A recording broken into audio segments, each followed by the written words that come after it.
Hello friends, I would like to share with you the notification number 01/2021 Central Tax dated 1st January 2021. By way of this notification, after sub-rule 5 of Rule 59, they have inserted sub-rule 6. Sub-rule 6 says that notwithstanding anything contained in this rule, small a, there are three clauses, small a, b and c.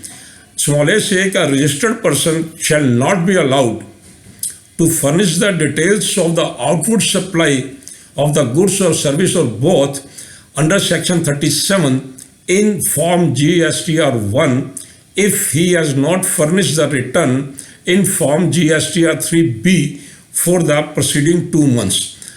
इसमें मतलब हुआ कि जो registered person monthly return अपनी file करते हैं, अगर उन्होंने पिछले 2 महीने का 3B फाइल नहीं किया है तो उनको GSTR 1 फाइल करना नहीं दिया जाएगा।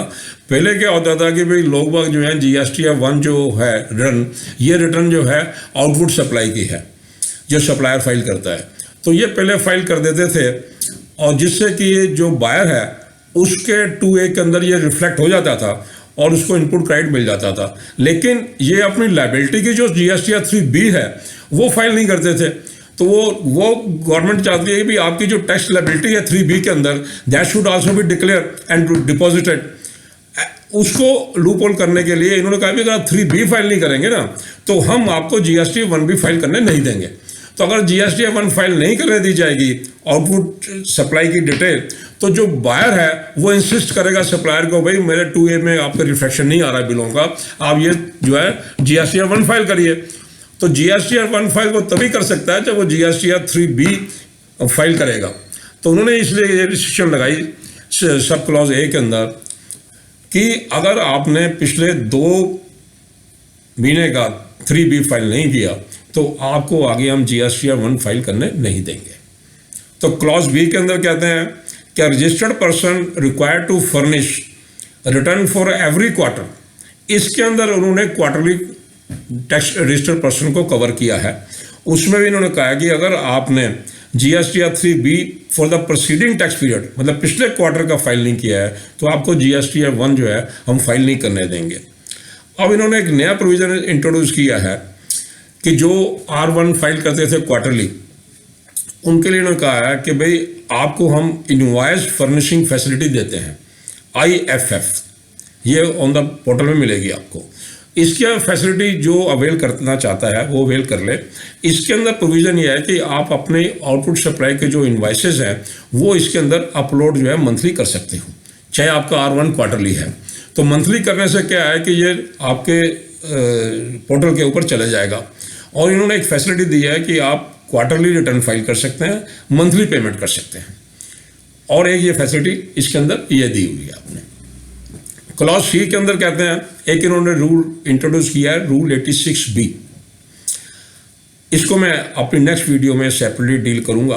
वो कहते हैं जिन registered person who is restricted from using the amount available in electronic credit ledger to discharge his liability towards tax in excess of 99% of such tax liability under Rule 86B, उसको भी हम जो है ना ये प्रोविज़न के अंदर return file करने नहीं देंगे अगर उसने अपना 3B for the proceeding tax period file नहीं किया है।